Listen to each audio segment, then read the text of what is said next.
Mis queridos amigos y hermanos, sean todos bienvenidos en el nombre de nuestro Señor Jesucristo a una nueva edición de su comentario al texto bíblico sobre el cual la lección de la escuela sabática está basada. Y es un privilegio, bendito sea el Señor, comentar para ustedes en esta ocasión la lección número 5, titulada El testimonio de los samaritanos. Vamos a estudiar el día de hoy gran parte de Juan, capítulo número 4, especialmente la conversación entre Jesús y la mujer samaritana que se desenvuelve y tiene como consecuencia la fe de los samaritanos que van a creer por haber visto y oído la misma palabra de Cristo Jesús. Antes de dedicarnos a comentar estos textos, solo queremos recordar nuestros dos complementos que acompañan a este video que usted está viendo en esta hora. Y son, número 1, nuestro bosquejo escrito que resume los principales puntos presentados en este video grabado, que estará su enlace de descarga en los comentarios de este video y en la descripción del mismo. Juntamente con nuestro complemento o bosquejo escrito, tenemos nuestro complemento de repaso comentario en vivo de esta lección el día sábado a las 7:30 de la mañana, hora local de Venezuela, totalmente en vivo. Venga, abra la palabra junto con nosotros y crezcamos juntos en la gracia del Señor. Muy bien, habiendo dicho eso, vamos entonces a comentar Juan capítulo número 4, su mayor parte, en el nombre del Señor. Vamos a orar juntos. Nuestro Padre bendito y santo, es en el nombre de Jesucristo, nuestro Salvador bendito, que venimos delante de ti, Señor, para pedirte el cumplimiento de tu promesa maravillosa, de enviar tu Espíritu Santo, Señor, para que conduzca nuestras mentes al conocimiento de toda verdad que es en Cristo Jesús.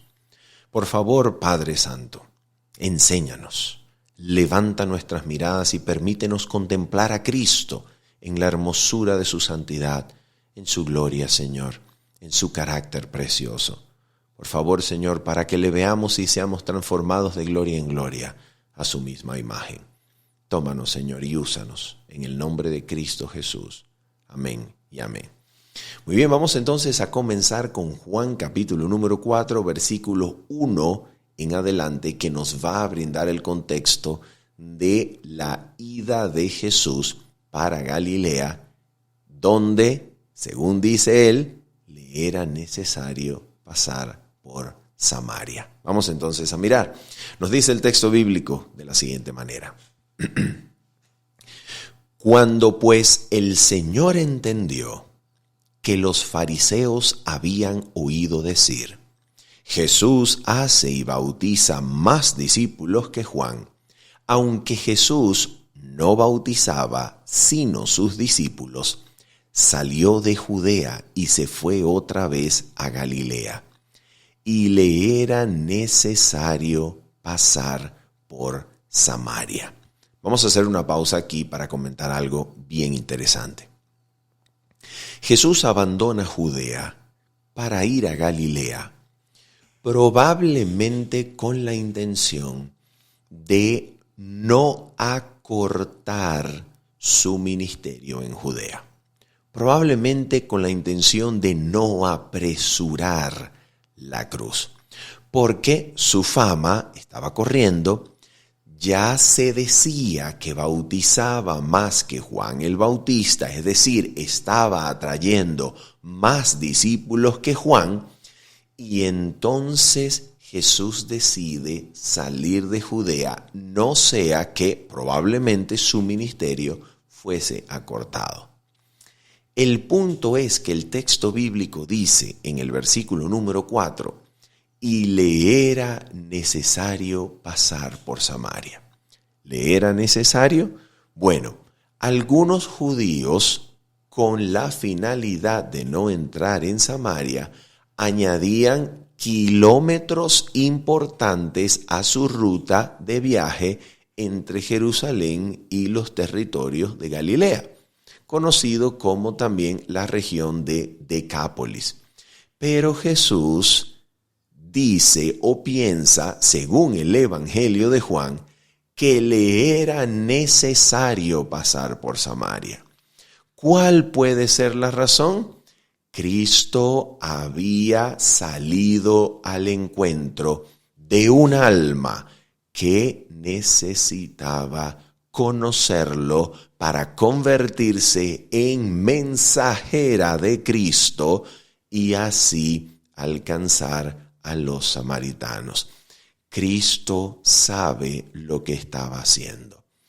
Antes de que Natanael, lo decíamos en nuestra lección anterior, antes que Natanael pusiese el primer paso en dirección a Cristo para ir y ver, según Felipe se lo había dicho, ven y ve, Cristo dice que había visto a Natanael debajo de la higuera.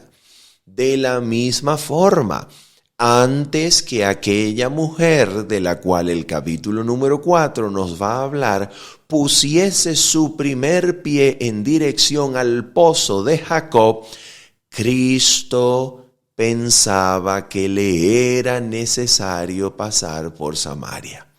Esto es una maravilla. Y la aplicación espiritual de esto es bien simple, pero maravillosa. No somos nosotros los que vamos a Cristo y le encontramos.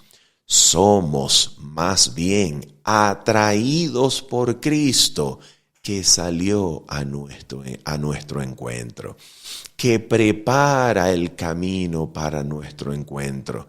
Él salió a buscarnos y nos va a encontrar si nosotros no nos oponemos a su llamado de gracia e influencia divina que obra en nosotros para atraernos a la cruz, para darnos las únicas dos cosas que dan reposo y descanso, que dan paz y descanso. ¿Cuáles son esas únicas dos cosas?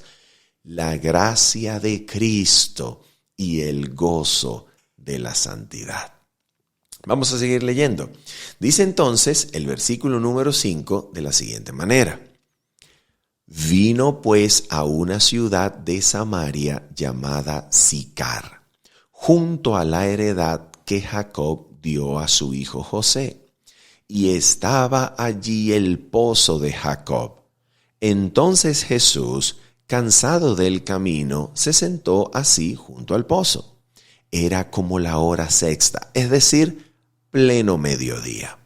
Vino una mujer de Samaria a sacar agua, y Jesús le dijo, dame de beber, pues sus discípulos habían ido a la ciudad a comprar de comer. La mujer samaritana le dijo, ¿cómo tú, siendo judío, me pides a mí de beber, que soy mujer samaritana? Porque judíos y samaritanos no se trataban entre sí. Vamos entonces a comentar algo bien interesante acerca de estos versículos. Número 1. ¿Por qué razón los judíos y samaritanos no se trataban entre sí? ¿Quiénes son los samaritanos? Muy bien. En el año 722 y desde cierto tiempo antes, desde la llegada de Jeroboam, por ejemplo, al trono de Israel, cuando en época del hijo de Salomón, el reino unido entre Jerusalén y el norte de Israel se va a partir por causa de la reticencia de Roboam de flexibilizar los impuestos, los tributos, las levas decretadas sobre el pueblo por Salomón su padre. El pueblo va a experimentar una especie de cisma. El pueblo de Israel, constituido anteriormente por los centros del norte y del sur, especialmente representado por Judea al sur. Este pueblo va a experimentar un cisma. el pueblo va a ser escindido, ¿ok? Precisamente cuando Jeroboam dice, mira, Israel, nada tenemos que ver con el hijo de David. Israel, vamos a nuestras tiendas, ve a tus tiendas. Entonces el pueblo experimenta un cisma, pero este cisma se va a profundizar cuando en el año 722 el rey de Asiria, invadiendo el territorio del norte de Israel, que había quedado compuesto por alrededor de 10 tribus, dejando solamente 2 tribus y media allá en el territorio del sur. El rey de Asiria va a tomar cautivas las 10 tribus de Israel y a los habitantes de Israel del norte los va a traspolar, los va a llevar cautivo para reorganizarlos como habitantes de territorios paganos, de territorios en el exilio. Y a los habitantes o gran parte de los habitantes de sus territorios asirios se los va a traer para el norte de Israel y los va a ir asentando alrededor de Samaria. ¿Para qué los reyes de la antigüedad hacían esto con los territorios conquistados? Muy sencillo, para desdibujar por completo la identidad nacional de los territorios y así se acabasen las revueltas locales que, patrocinadas por cierto nacionalismo, se levantaban en las provincias conquistadas de vez en cuando. Para evitar estos levantamientos nacionalistas, el pueblo sencillamente le era arrancado al pueblo su identidad nacional, mezclando con diferentes habitantes y repoblando nuevos territorios con ellos, con los cautivos, y repoblando sus territorios vacíos con diferentes habitantes. Al final, lo que ocurrió es que Samaria llega a ser un centro de tal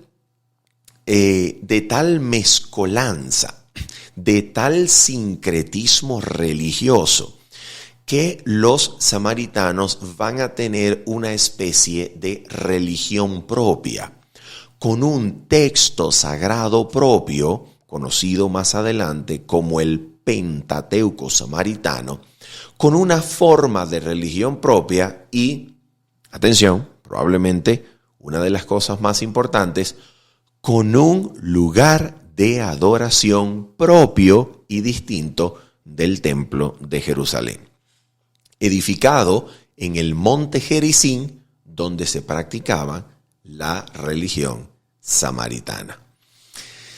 Esto, por supuesto, unido a que los samaritanos se habían unido para impedir la reconstrucción de Jerusalén y el templo con la llegada de los que habían sido deportados de Judea durante el cautiverio babilónico, esto incrementa la distancia. ¿Ok?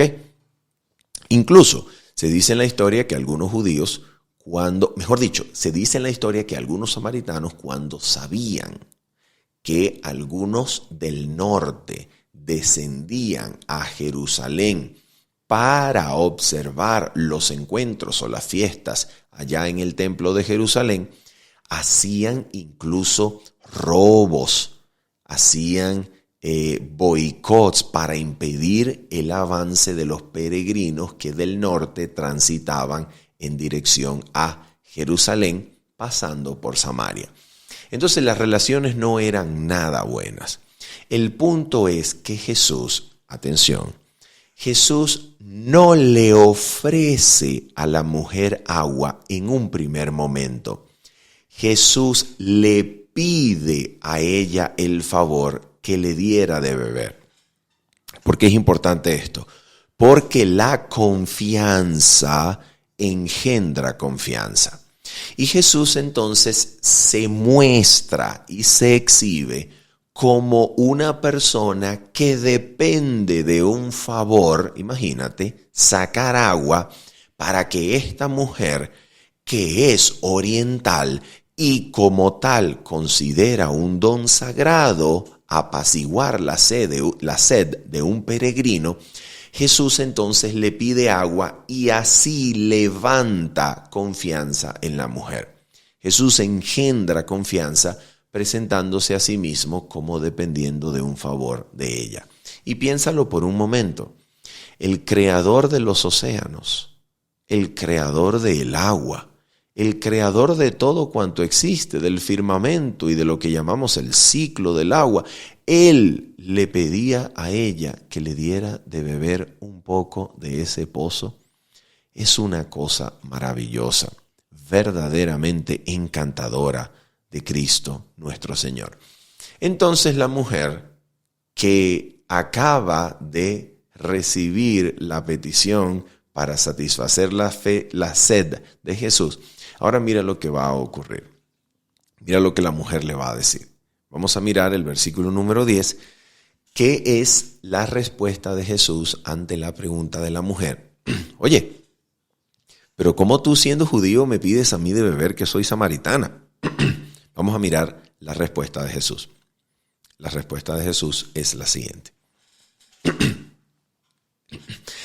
Respondió Jesús y le dijo: si conocieras el don de Dios y quién es el que te dice, dame de beber, tú le pedirías y él te daría agua viva. La mujer le dijo: Señor, no tienes con qué sacarla y el pozo es hondo. ¿De dónde, pues, tienes el agua viva? ¿Acaso eres tú mayor que nuestro padre Jacob, que nos dio este pozo, del cual bebieron él, sus hijos y sus ganados? Mira esto. La mujer aparentemente olvida el favor que Jesús le había pedido. Y en vez de sacar agua y darle, la mujer comienza a entrar en una controversia religiosa con Jesús.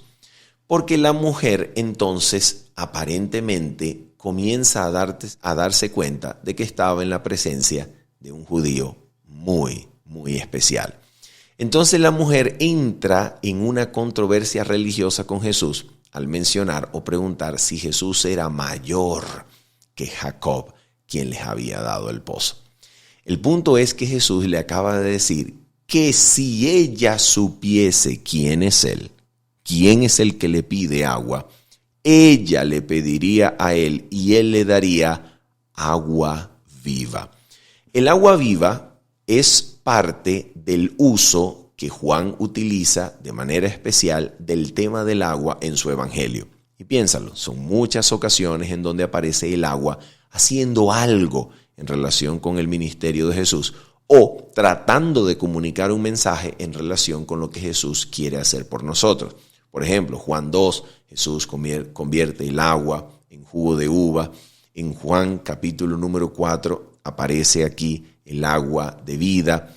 Luego va a aparecer de nuevo el agua en Juan capítulo número 5, en aquella curación del paralítico de Betesda. Vuelve a aparecer en Juan capítulo número 7, el que cree en mí, como dice la Escritura, de su interior brotarán ríos de agua viva. Y así sucesivamente, hasta que nosotros vemos, por ejemplo, en la cruz de Cristo, una vez que el soldado atraviesa su costado, que de su costado sale sangre y agua. Agua que en el capítulo número 13 Jesús había utilizado para lavar los pies de sus discípulos y enseñarles que Él, por medio del agua, por medio de su ministerio, agua que también en el capítulo 7 está específicamente refiriéndose al don del Espíritu, el agua ejecutaría la obra del Espíritu de lavar, restaurar, regenerar el corazón de piedra, y habiendo sido dada el agua para lavar y regenerar, se convertiría en un corazón de carne por la obra del Espíritu Santo simbolizada por el agua que limpia y regenera y nos habilita para una vida de obediencia a los mandamientos de Dios. Esa era el agua, por ejemplo, que prometía Ezequiel capítulo 36, versículos 25 en adelante. Esparciré sobre vosotros agua limpia y seréis lavados de vuestras inmundicias. Y pondré dentro de vosotros mi espíritu y os daré un corazón de carne para que andéis en mis mandamientos. Ese es el agua de vida. El agua de vida simboliza la obra de Cristo por medio del Espíritu Santo que limpia el corazón de inmundicia, de pecado, de iniquidad.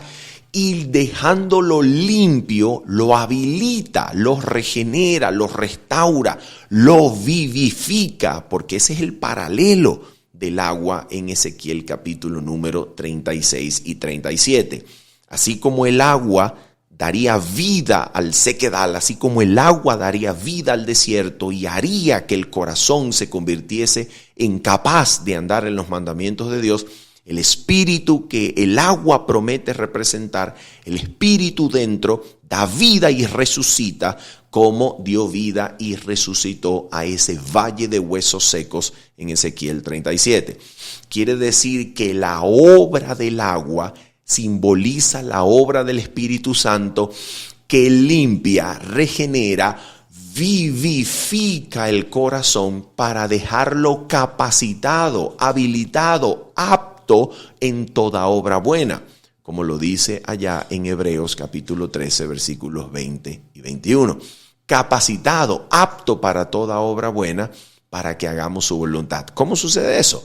Por la obra de Cristo en el corazón por medio del Espíritu Santo. Esa es la obra del agua viva. Esa es la obra que Cristo le está prometiendo a la mujer.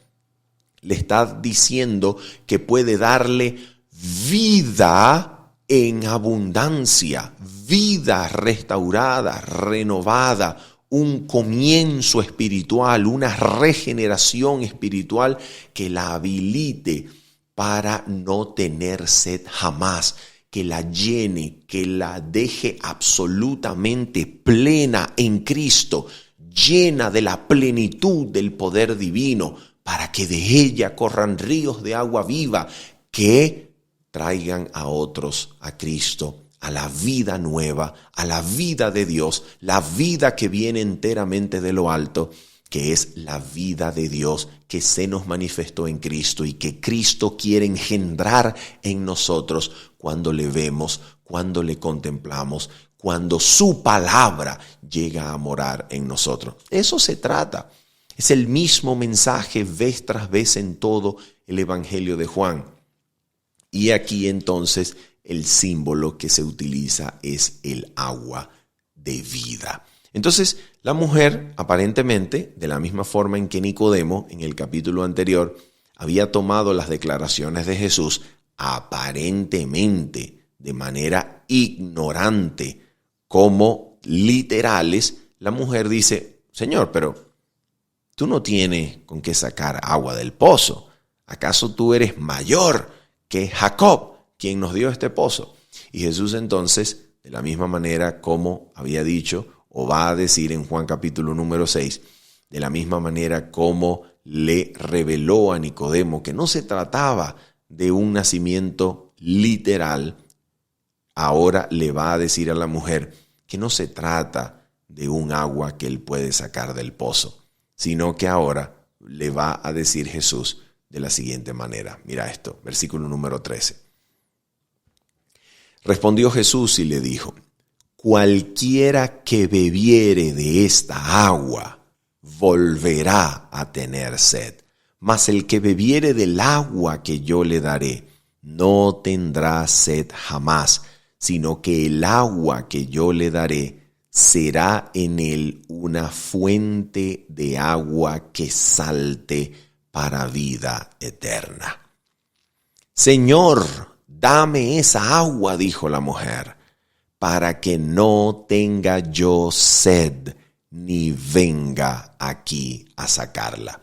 agua viva, agua que no permite tener sed, jamás, agua que simboliza, repetimos, la obra de Cristo por medio del Espíritu Santo que limpia el corazón y lo crea, lo regenera a un nuevo corazón capaz de obedecer a Dios.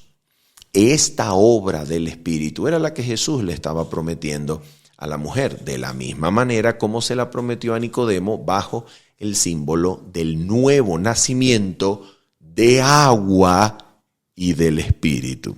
La misma cosa. Aquí entonces la mujer desea obtener ese don.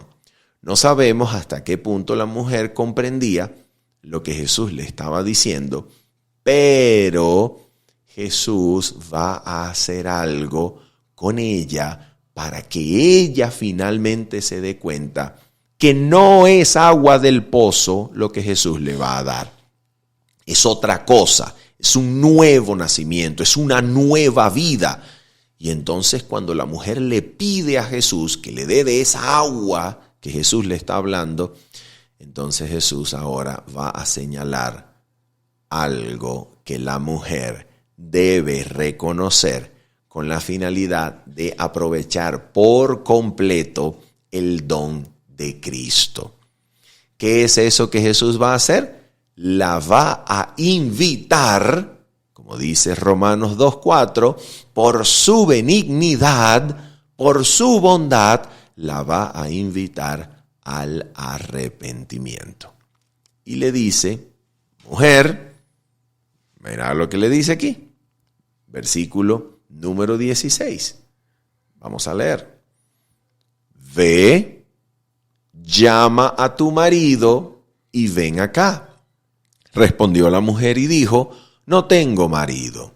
Jesús le dijo, bien has dicho, no tengo marido, porque 5 maridos has tenido y el que ahora tienes no es tu marido. Esto has dicho con verdad.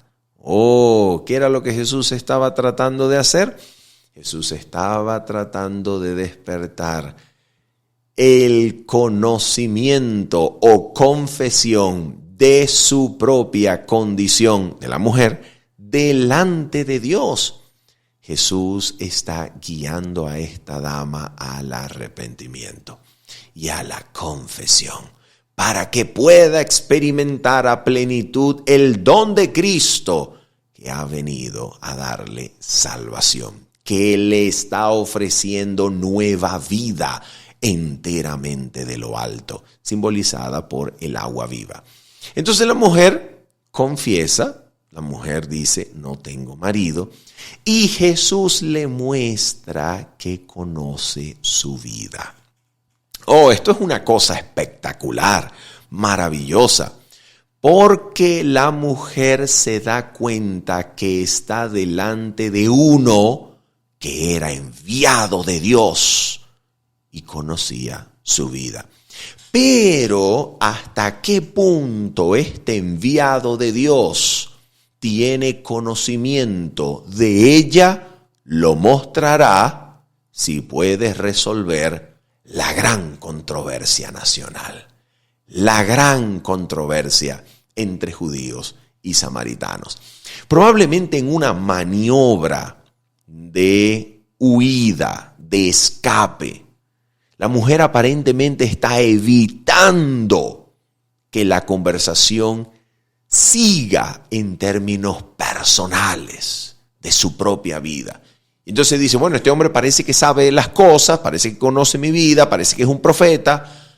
Vamos a hacerle la pregunta nacional. Vamos a hacerle la pregunta de carácter religioso. Y escucha esto. Qué cosa tan interesante que una pregunta religiosa pueda esconder el clamor, la condición verdadera del alma individual. Qué interesante que una pregunta religiosa pueda apartar la conversación de vida eterna a un asunto trivial. Muchas veces la religión es usada como una forma de aparentar que se recuerda a Dios, que en realidad es una forma de olvidarlo por completo. Cuidado con eso. Repetimos, esta mujer está tratando de usar la religión como una forma de aparentar que le interesa a Dios, que en realidad es una forma de quitárselo de la conciencia, de huir de la voz que confronta, de escapar de esa voz que le está hablando a la conciencia y le dijo, ve y llama a tu marido.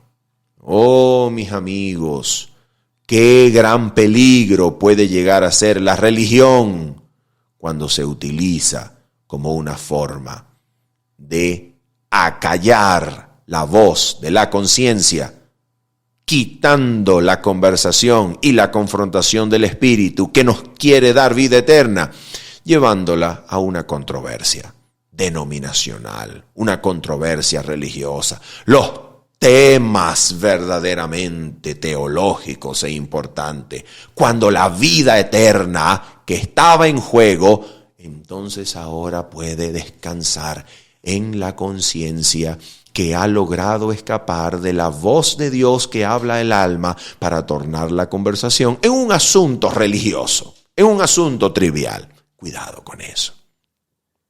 Cuidado con eso. ¿Y cuál es la controversia que la mujer saca? Vamos a mirar.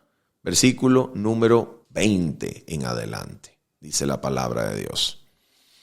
Nuestros padres adoraron en este monte, y vosotros decís que en Jerusalén es el lugar donde se debe adorar. Jesús le dijo, mujer, créeme que la hora viene cuando ni en este monte, ni en Jerusalén adoraréis al Padre. Vosotros adoráis lo que no sabéis. Nosotros adoramos lo que sabemos, porque la salvación viene de los judíos. Mas la hora viene, y ahora es, cuando los verdaderos adoradores adorarán al Padre en espíritu y en verdad, porque también al Padre tales adoradores busca que le adoren. Aquí tenemos una maravilla. Aquí hay una maravilla. Aquí hay algo espectacular. ¿Por qué razón es tan espectacular? Porque si Jesús fuese un predicador moderno, Jesús hubiese dicho, mira mujer, no te preocupes por cómo adoras, en dónde, eso no tiene nada que ver. Al final, tú adoras según tu cultura y Dios lo acepta. Igual, la salvación es para todos. Tú ve y tranquila, adora ya en tu templo samaritano porque esa es la expresión cultural de adoración y sencillamente todos están bien. Al final, todas las culturas son aceptadas por Dios. Dios te recibe, te acepta, conoce el corazón y estate tranquila. No hay ningún problema. No, Jesús no dice eso. Lo hubiese dicho si fuese un predicador moderno. Pero Jesús le dice, mujer, ¿sabes qué? Ustedes no saben lo que adoran. En otras palabras, Jesús no le quita ni un punto a la verdad. Jesús no rebaja la verdad. Los samaritanos se habían desviado del ideal de Dios que está en la palabra porque habían creado una escritura nueva, amalgamando las escrituras de Moisés con costumbres y tradiciones paganas, y Jesús le va a decir, ustedes no saben lo que adoran. Jesús no le quita nada, ni un solo punto a la verdad. Y le dice con toda claridad, mira, la salvación viene de los judíos. Tienes que leer las escrituras que los judíos han guardado, porque a ellos se les ha confiado los oráculos, la palabra de Dios. A ellos se les confió la palabra de Dios por medio de los patriarcas y ha llegado hasta nuestros días. Y aquí estoy yo, la salvación viene de los judíos. Los judíos han existido para guardar la simiente prometida y aquí estoy yo, que vengo de los judíos. Jesús no le quita nada a la verdad. Pero ahora le va a decir, pero viene la hora, créeme, en la que ni en este monte, Gerizim, ni allá en el monte del templo en Jerusalén, adoraréis a Dios. ¿Por qué razón? Mira por qué. Versículo número 24. Aquí está el punto. Aquí está el punto de que ni allá ni aquí se iba a adorar, sino cómo. ¿Qué era lo que Dios estaba haciendo? ¿Cuál era el propósito de Dios en Cristo al venir en carne humana? Mira lo que va a decir aquí. Atención, esto es importantísimo. Versículo 23, vamos a leerlo de nuevo, y 24. Mas la hora viene y ahora es. ¿Te das cuenta que le había dicho anteriormente, la hora viene cuando ni aquí ni en Jerusalén adoraréis? Y ahora le dice, mas la hora viene y ahora es. En otras palabras, esa hora esperada se está cumpliendo en este momento delante de ti, cuando los verdaderos adoradores adorarán al Padre en espíritu y en verdad, porque también el Padre tales adoradores busca que le adoren. Dios es espíritu, y los que le adoran en espíritu y en verdad es necesario que adoren. En otras palabras, tú estás preguntando dónde se debe adorar.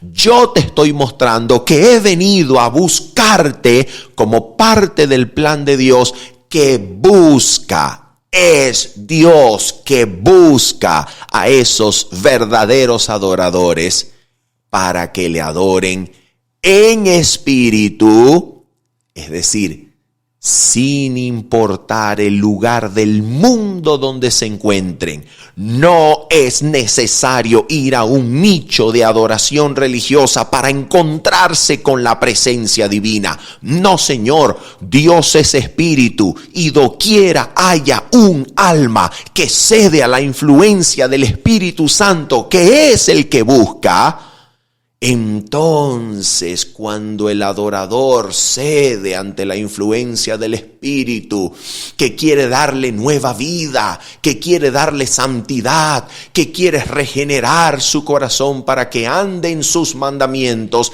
entonces el adorador que no se resiste, sino cede a la influencia del Espíritu, termina adorando en espíritu, sin importar dónde esté, está en comunión con el Padre de Gloria, y en verdad, porque no va a adorar como le dé la gana, no va a adorar lo que le dé la gana, no va a adorar en la ignorancia, en medio de un misticismo sin contenido objetivo, que sencillamente es una experiencia sensorial gratificante que nos eleva en la utilización o manipulación de nuestros sentidos a adorar lo que no sabemos. No, nos va a llevar a la adoración en espíritu y en verdad, que quiere decir que nos va a llevar de vuelta a sus mandamientos, nos va a llevar de vuelta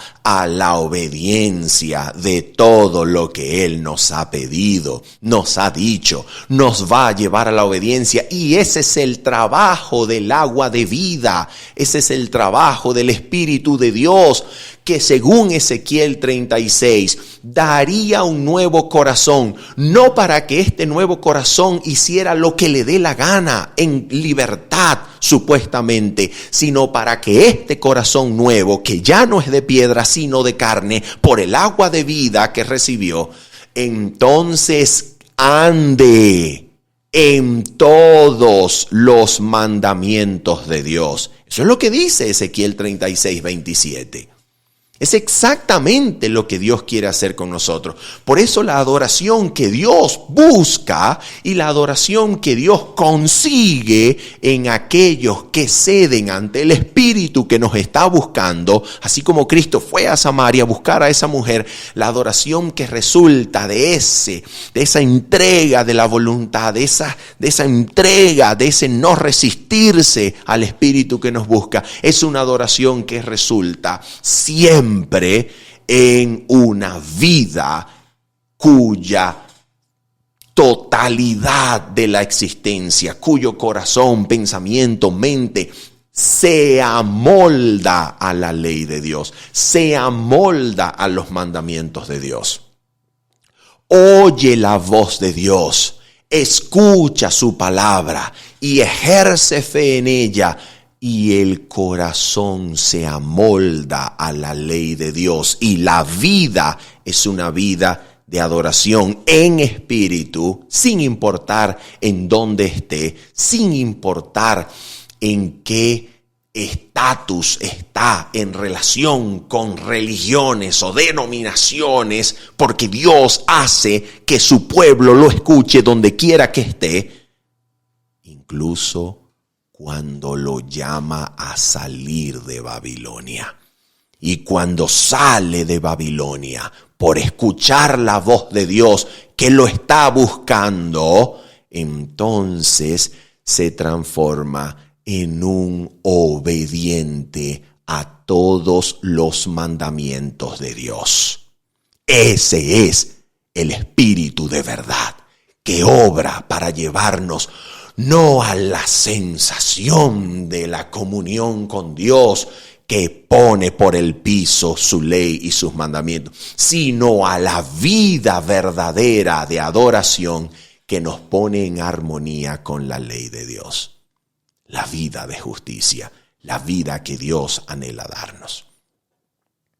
Por eso es tan espectacular lo que Jesús le dice a la mujer. Es en espíritu, sí, y en verdad también. Es en espíritu y en verdad. Bendito sea el nombre del Señor. Bendito sea el nombre del Señor, que nos enseña que la adoración sin verdad es gratificación sensorial. Pero la adoración con verdad, juntas en espíritu y en verdad, es la vida nueva de lo alto que Dios quiere darnos y para la cual salió a buscarnos, así como salió a buscar a la mujer. Bendito sea el Señor.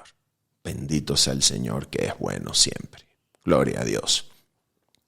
Vamos entonces a seguir leyendo lo que viene a partir del versículo número 25. Dice así.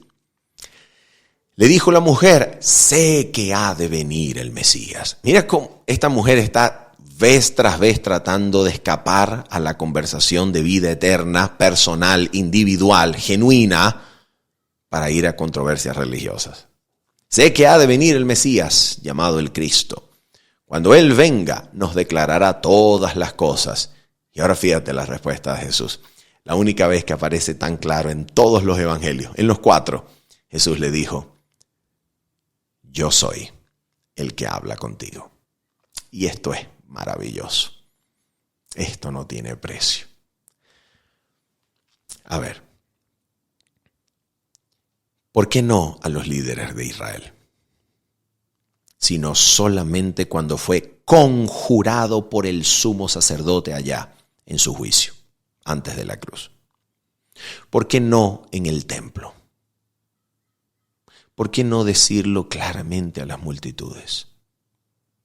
Mis amigos, porque decir que se era Mesías era evocar todo tipo de nociones contradictorias, equivocadas, que por tradición se habían acumulado, echando sombra sobre la verdadera función y misión del Mesías enviado por Dios. Jesús no quería enseñarle a la gente lo que la gente quería creer acerca de Él. Solamente cuando el corazón estaba preparado, humildemente rendido a la influencia del Espíritu, como en el caso de esta simple mujer samaritana, que ni siquiera estaba casada por amor a Dios. ¡Qué cosa maravillosa! ¡Qué gracia! ¡Qué raudal y diluvio de gracia vemos nosotros aquí! A una mujer que no lo merece, así como ninguno de nosotros. A una mujer que era probablemente despreciada en su propia sociedad. Y por eso probablemente se encontraba a las 12 del mediodía sacando agua, cuando debería hacerlo temprano en la mañana o cuando el sol ya hubiese bajado. A esta mujer que nos representa a todos cuando reconocemos nuestra verdadera condición, cuando abrimos el corazón delante del Espíritu que busca convertirnos en adoradores de verdad. A esa mujer Jesús le dijo: yo soy el Mesías. Qué cosa espectacular. Cuán encantador, cuán glorioso es este Cristo, que sin quitarle un ápice de verdad a la doctrina divina de la salvación, ni un punto de verdad a la doctrina divina de la salvación, se revela con poder ante un corazón humilde. Bendito y santo es el Salvador. Glorioso Jesús. Ahora fíjate, tú sabes cómo termina la historia. Vienen los discípulos se asombran de que esté hablando con una mujer, le ofrece comida. Jesús le dice: mi comida es hacer la voluntad del que me envió. Esta es mi comida y mi bebida, hacer la voluntad del que me envió. En todo esto la mujer deja su cántaro, sale corriendo a la ciudad, trae a los samaritanos diciéndoles: miren, vengan, venid y ved. Mira, la misma cosa que le dijo Jesús a los dos primeros discípulos, la misma cosa que Felipe le dijo a Natanael. Esto es un tema en el Evangelio de Juan. Vengan y vean, versículo número 29. Mira lo que dice la mujer. Venid, ved a un hombre que me ha dicho todo cuanto he hecho. ¿No será este el Cristo? Entonces salieron de la ciudad y vinieron a él. Entre tanto los discípulos les rogaban diciendo: Rabí, come. Él les dijo: yo tengo una comida que comer, que vosotros no sabéis. Entonces los discípulos decían unos a otros: ¿le habrá traído alguien de comer? Jesús le dijo: mi comida es que haga la voluntad del que me envió y acabe su obra. ¿No decís vosotros: aún faltan 4 meses para que llegue la siega? He aquí os digo: alzad vuestros ojos y mirad los campos, porque ya están blancos para la siega. En otras palabras le está diciendo: la siega ha llegado. Mira la ciudad, Samaria aparentemente ha de ser cegada. Está lista para que cosechemos discípulos también allí. Y entonces vienen los samaritanos, vamos a leerlo, vienen los samaritanos y va a decir Jesús lo siguiente. Mejor dicho, los samaritanos van a decir de lo siguiente. Versículo número 39 en adelante. Dice la palabra de Dios. Y muchos de los samaritanos de aquella ciudad creyeron en él por la palabra de la mujer que daba testimonio diciendo: me dijo todo lo que he hecho. Fíjate que ya a la mujer no le importa encubrir lo que hacía o su situación. No le importa. Sencillamente ha entregado todo a Cristo y ha nacido de nuevo. Versículo 40. Entonces vinieron los samaritanos a él y les rogaron que se quedase con ellos. Y se quedó allí 2 días. Y creyeron muchos más por la palabra de él. Y decían a la mujer, fíjate qué cosa maravillosa: ya no creemos solamente por tu dicho, porque nosotros mismos hemos oído y sabemos que verdaderamente este es el Salvador del mundo, el Cristo. Fíjate que esto contrasta. Esto contrasta con lo que Jesús recibió de parte de Nicodemo cuando Nicodemo fue a visitarlo en la noche. Rabí, sabemos que has venido de Dios, porque nadie puede hacer las cosas que tú haces si Dios no está con él. Sabemos, Rabí. Jesús le va a decir a Nicodemo: Nicodemo, la verdad es que no sabes nada. Eres tú maestro de Israel y no sabes estas cosas. Pero ahora los samaritanos terminan diciéndole a Jesús: sabemos que este es el Cristo. Este es el Salvador del mundo. Aquí hay un contraste entre un líder del principal concilio de los judíos, y samaritanos que ante los ojos judíos eran despreciables, pecadores, sincretistas, paganos, apóstatas. Pero aquí hay algo que no había aquí en el concilio de los judíos. Aquí, en esta gente humilde, despreciada, aquí hay un corazón que se abría ante la influencia del Espíritu que buscaba adoradores para que vinieran a adorar al Padre en espíritu y en verdad. Doquiera haya ese corazón, doquiera haya un corazón que ceda ante la voz del Espíritu que nos atrae a Cristo para mostrarnos nuestra verdadera condición y producir verdadera adoración en espíritu y en verdad, doquiera haya un corazón que no se resista, allí Cristo lo atraerá, lo guiará al pie de la cruz y le dará la vida que viene de lo alto, la vida nueva, abundante, en completa obediencia y sumisión a la voluntad de Dios, a sus mandamientos, por el poder de aquel que mora en nosotros, cuando le recibimos, cuando le creemos, cuando guardamos su palabra en el corazón y Él hace morada en nosotros.